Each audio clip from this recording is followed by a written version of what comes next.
जहिया से तुलसी के गछिया लगावनी होता आसे गरवा लागेला मंदिरवा तहिया से।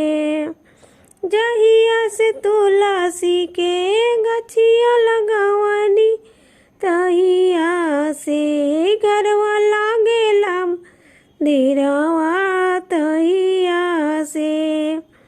जहिया से तुलसी के जलवा चढ़ौनी होता आसे बहे गंगा जी के धरवा हो तहिया से।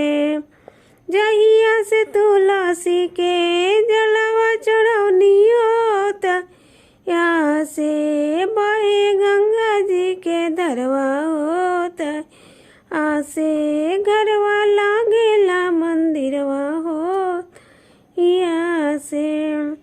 जहिया से तुलसी के सिनुर लगौनी हो तहिया से सबे सिरवा में से हो तहिया से घरवा लागेल दिरवा हो तहिया से।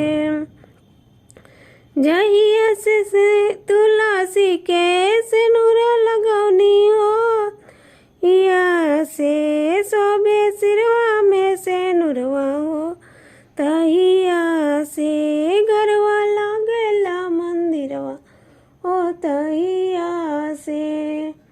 जहिया से तुलसी के भोगवा लगौनी हो आसे घरवा भरल बा भंडरवा हो हिया से घरवा लागेला दिरवा हो तहिया से।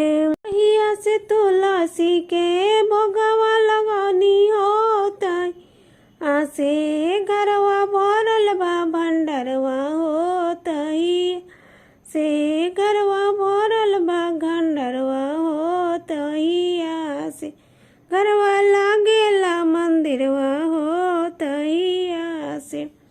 जहिया से तुलसी के दियावा देखौनी हो तही से अंगना भइल उजियरवा हो तही से घरवा लागेला मंदिरवा हो तहिया से। जहिया से तुलसी के दियावा देखौनी हो तही से अंगना भरल उजियरवा हो तहिया से घरवा लागेला भंडरवा हो तहिया।